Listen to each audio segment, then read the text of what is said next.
जय हिंद स्टूडेंट्स। आज हम पढ़ने वाले हैं क्लास 7 का चैप्टर नंबर 2 जिसका नाम है फ्रैक्शंस। और फ्रैक्शंस क्या है और ये क्या इंपॉर्टेंस रखता है आपकी आगे आने वाली क्लासेस में, वो हम आज पढ़ेंगे। So let's start with the introduction of fractions. सो सबसे पहली बात जो आपको फ्रैक्शंस चैप्टर में सीखनी चाहिए वो है इसकी डेफिनेशन या फिर इसकी शॉर्ट डेफिनेशन, जिसमें आपको बहुत अच्छे से इजीली समझ में आ जाए, ज्यादा लंबी डेफिनेशन ना हो। ठीक है। The part of a whole और कलेक्शंस, यानी पार्ट ऑफ अ होल और कलेक्शंस का मतलब क्या होता है, जैसे कोई भी कलेक्शन है या फिर कोई भी शेप है, हम शेप को ले लेते हैं। शेप को अगर हम इक्वल पार्ट्स में डिवाइड करते हैं या दूसरे पार्ट्स में डिवाइड करते हैं तो जो उसका इंडिविजुअल पार्ट होता है उसको रिप्रेजेंट करने के लिए हम फ्रैक्शंस का यूज करते हैं। और फ्रैक्शंस का जो यूज है बहुत ज्यादा होता है क्योंकि ये बहुत हेल्प करता है हमें मैथ्स को और आगे समझने में। ठीक है। जैसे कि हम एक एग्जाम्पल ले लेते हैं जिससे आपको बहुत अच्छे से समझ में आएगा। सो हम यहाँ पर एक एग्जाम्पल के रूप में एक सर्कल बना लेते हैं। ठीक है। अब ये जो सर्कल है, कोई आपसे पूछे कि सर्कल का मैथमेटिकल रिप्रेजेंटेशन क्या है, तो वो है 1। अभी ये कितना सर्कल है, सर्कल के कितने पार्ट्स है, 1। ठीक है। अभी इसको हमने बिल्कुल भी डिवाइड नहीं किया है। सर्कल अगर आपको अच्छा नहीं लग रहा तो आप आपका बर्थडे केक इमेजिन कर सकते हो। जो बर्थडे केक होता है वो भी एक सर्कुलर शेप में ज्यादातर होता है। तो चलिए देखते हैं। अब ये सर्कल को हम डिवाइड करेंगे 2 पार्ट्स में, हम बीच में से कट कर देते हैं। अब हमने इस सर्कल को 2 इक्वल पार्ट्स में डिवाइड कर दिया है। सो अब ये पहले कितना सर्कल था, 1, और पार्ट में डिवाइड कितना किया है, 2, यानी डिवाइड करने के बाद इसके कितने पार्ट्स हो गए, 1, और ये दूसरा पार्ट 2। तो ये 1/2 के फॉर्म में रिप्रेजेंट होता है, या फिर इसको हम हाफ भी कहते हैं, है ना। हम बोलते हैं ना हाफ ऑफ अ सर्कल। सो ये जो पार्ट है सिर्फ इतना, तो इसको हम क्या बोलेंगे, हाफ ऑफ अ सर्कल। ठीक है। सो ये हो गया हमारा 1/2। अब 1/2 यहाँ पर क्या इंपॉर्टेंस रखता है वो मैं आपको बताती हूँ। सो जो ऊपर वाला नंबर है यानी कि 1 है, वो यहाँ पर रिप्रेजेंट करता है न्यूमरेटर को। ठीक है। ठीक है। जो ऊपर वाला नंबर होता है वो हमेशा न्यूमरेटर होता है, और जो नीचे वाला नंबर होता है उसे हम बोलते हैं डिनोमिनेटर। जो नीचे वाला नंबर होता है उसे हम क्या बोलते हैं, डिनोमिनेटर। जो ऊपर वाला जो नंबर है, ठीक है, ये क्या रिप्रेजेंट करता है कि कितनी चीजें थी, यानी यहाँ पर एक ही सर्कल था, सो 1 था, और जितने पार्ट्स किए गए हैं वो कहाँ लिखाएगा, नीचे लिखाएगा। ठीक है। अब हमने यहाँ पर 2 हिस्सों में डिवाइड किया था, अब हम इसे कितने हिस्सों में करेंगे, 4 हिस्सों में। जैसे कि यहाँ से भी डिवाइड कर देते हैं इसे। अब देखिए ये हर पार्ट 1/4 पार्ट बन चुका है, देख ही सकते होंगे। मतलब कि सिर्फ ये वाले पार्ट की अगर हम बात करेंगे तो ये 1/4 पार्ट है इस पूरे सर्कल का। ठीक है। हर एक इंडिविजुअल पार्ट को रिप्रेजेंट करने के लिए हमने यहाँ पर फ्रैक्शंस का यूज किया है। तो फ्रैक्शन क्या रिलेशन बताता है, एक प्रोपोर्शनल रिलेशन क्रिएट करता है, एक तो उसके पार्ट्स में और होल में, होल यानी पूरी चीज में। ठीक है। अगर हमने किसी भी चीज को डिवाइड कर दिया है या फिर काट दिया है किसी दूसरी चीज से, जैसे एक और एग्जांपल ले लेते हैं। आपने डेयरी मिल्क की 5 रुपए वाली चॉकलेट तो देखी होगी जिसमें 4 पीसेस आते हैं, देखी होगी। चलिए बनाते हैं उसे। ये है डेयरी मिल्क की 5 रुपए वाली चॉकलेट। इसके कितने हिस्से हैं, 4। ठीक है। अब इसे पूरी एक चॉकलेट थी और तो उसे हमने कितने हिस्सों में डिवाइड कर दिया है, 4 हिस्सों में आती है। अब मेरा मन हुआ कि मैं इसका एक हिस्सा खा लूं, तो अगर हमें इसका एक हिस्सा खा जाऊंगी तो अब कितने हिस्से बचे इसमें, 1/3। अब हर हिस्सा कितना होगा, 1/3। क्यों, क्योंकि इसके टोटल कितने पार्ट्स है, 3, और थी कितनी, एक ही चॉकलेट। ठीक है। और जो हमने एक हिस्सा खा लिया वो अलग हो गया। ठीक है। सो इससे आपको समझ में आ गया होगा कि फ्रैक्शंस का इंट्रोडक्शन क्या है, हम फ्रैक्शंस का क्यों यूज करते हैं। सो ये बात तो हो गई ही फ्रैक्शंस के इंट्रोडक्शन के बारे में। अब हम पढ़ते हैं टाइप्स ऑफ फ्रैक्शन। सो चलिए आइए अब हम फ्रैक्शंस के टाइप्स के बारे में पढ़ते हैं। यहाँ पर हमारे पास 10 तरीके के फ्रैक्शंस होते हैं। Proper fraction, improper fraction, mixed fraction, like fraction, unlike fraction, unit fraction, decimal fraction, complex fraction, equivalent fraction and vulgar fraction. अब सबसे पहले हम पढ़ेंगे प्रॉपर फ्रैक्शंस के बारे में। अब प्रॉपर फ्रैक्शंस क्या होते हैं, चलिए हम इसे बुकिश कर लेते हैं।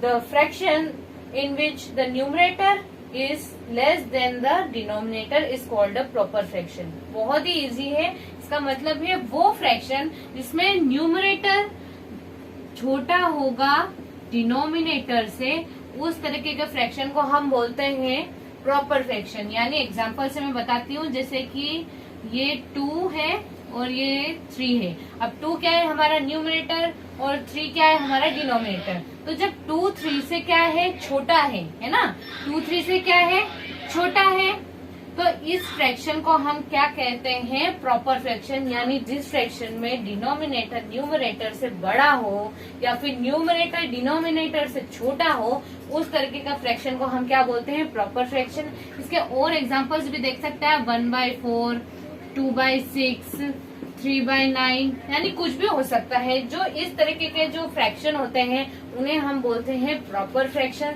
सो ये थी हमारी प्रॉपर फ्रैक्शंस की कहानी। अब हम पढ़ेंगे इम्प्रॉपर फ्रैक्शन। अब इम्प्रॉपर फ्रैक्शंस क्या होता है, जस्ट इसका उल्टा है, यानी कि जिसमें न्यूमरेटर बड़ा होगा डिनोमिनेटर से या फिर डिनोमिनेटर छोटा होगा न्यूमरेटर से। चलिए इसके एग्जांपल देख लेते हैं।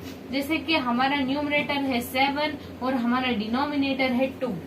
इस तरीके के फ्रैक्शन को हम बोलते हैं इम्प्रॉपर फ्रैक्शन। इसके और भी एग्जांपल्स आप ले सकते हैं, जैसे 6/3, 9/4, 3/7, यानी कुछ भी जो भी आपका पसंद का नंबर हो आप वो ले लीजिए। बस ये ध्यान रखिए कि न्यूमरेटर बड़ा हो किससे, डिनोमिनेटर से।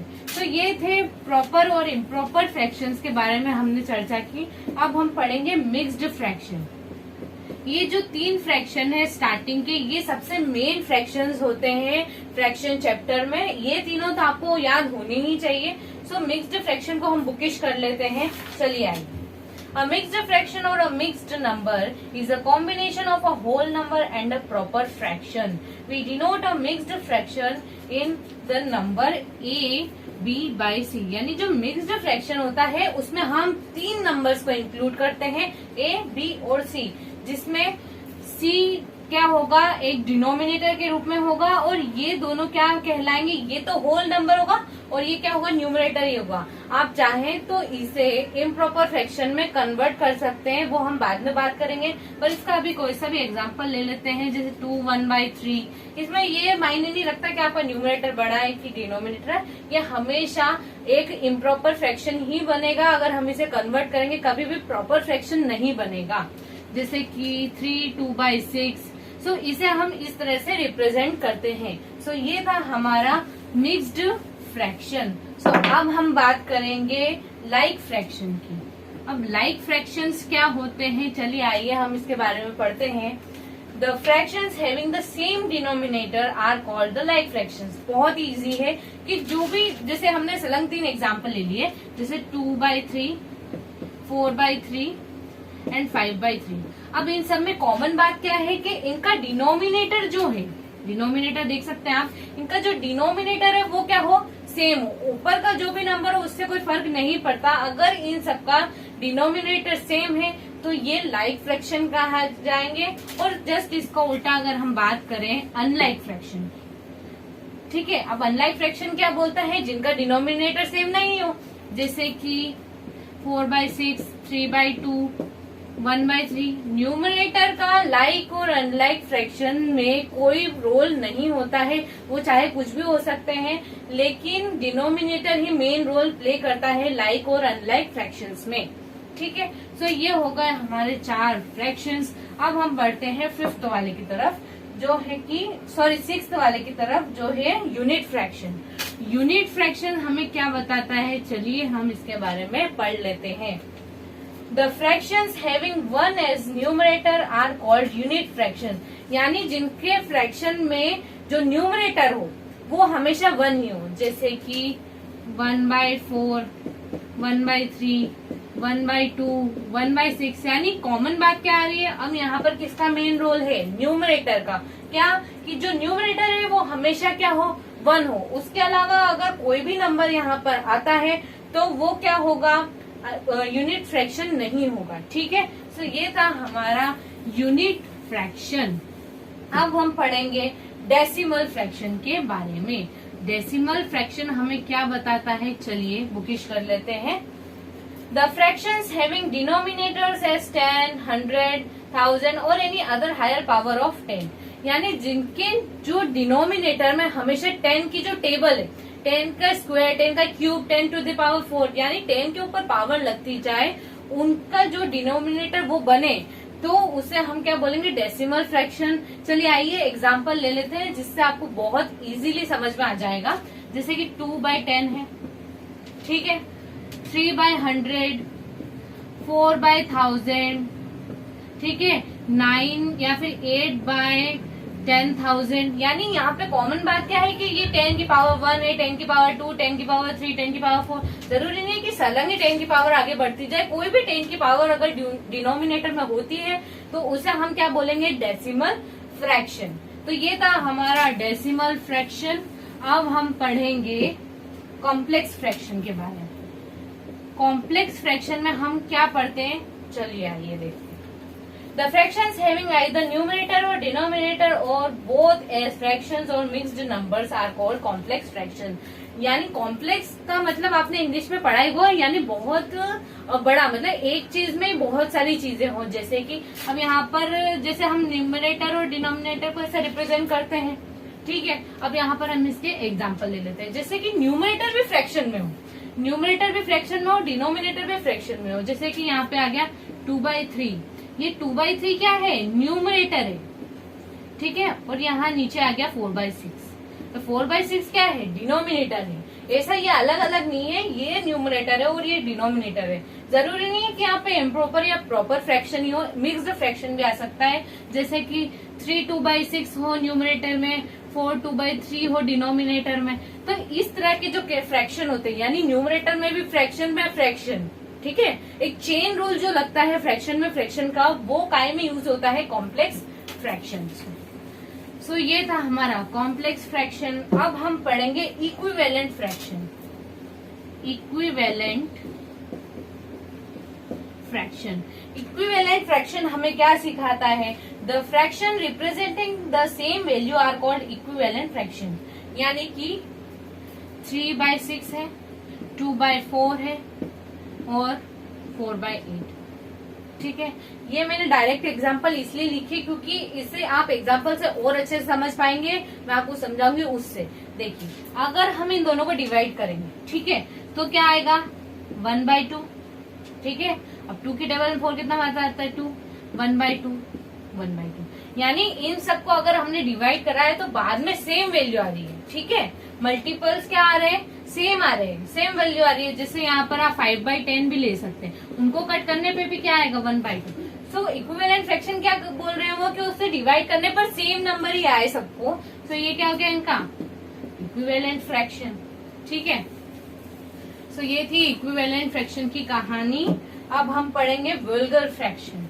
अब वल्गर फ्रैक्शन हमको क्या पढ़ाता है, चलिए आइए देखते हैं। सो वल्गर फ्रैक्शन जस्ट उल्टा होता है किसका, डेसिमल फ्रैक्शन का। डेसिमल फ्रैक्शन में हमने क्या किया था कि पावर ऑफ 10 है ना, 10 की पावर 3, 10 की पावर 4, और इसमें उन सबको छोड़ के, यानी कोई सा भी नंबर ले सकते हो, कोई सा भी होल नंबर ले सकते हो आप, लेकिन 10 की पावर को छोड़ के। जैसे कि 3/99 ले लीजिए, बट 100 नहीं होना चाहिए, 10 नहीं होना चाहिए, यानी 10 की कोई सी भी पावर इसमें नहीं आनी चाहिए।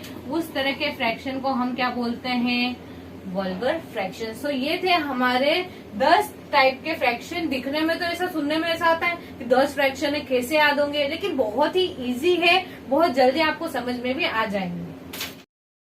सो अगर आपको मेरी वीडियो इफेक्टिव लगी है, जो भी कॉन्सेप्ट्स आज हमने फ्रैक्शंस के पढ़े हैं, कुछ कॉन्सेप्ट्स अभी नहीं हुए, वो मैं अपने नेक्स्ट पार्ट में जरूर बनाऊंगी और बहुत जल्दी बनाऊंगी। और अगर आपको ये सब बहुत अच्छा लग रहा है, यानी कुछ फीलिंग आ रही है कि हाँ यार आज तो कुछ पढ़ा है, अगर आपको ये फीलिंग आती है तो please like, subscribe and share my video. और मास्क पहने, सैनिटाइज करें अपने आप को और सुरक्षित रहें। जय हिंद।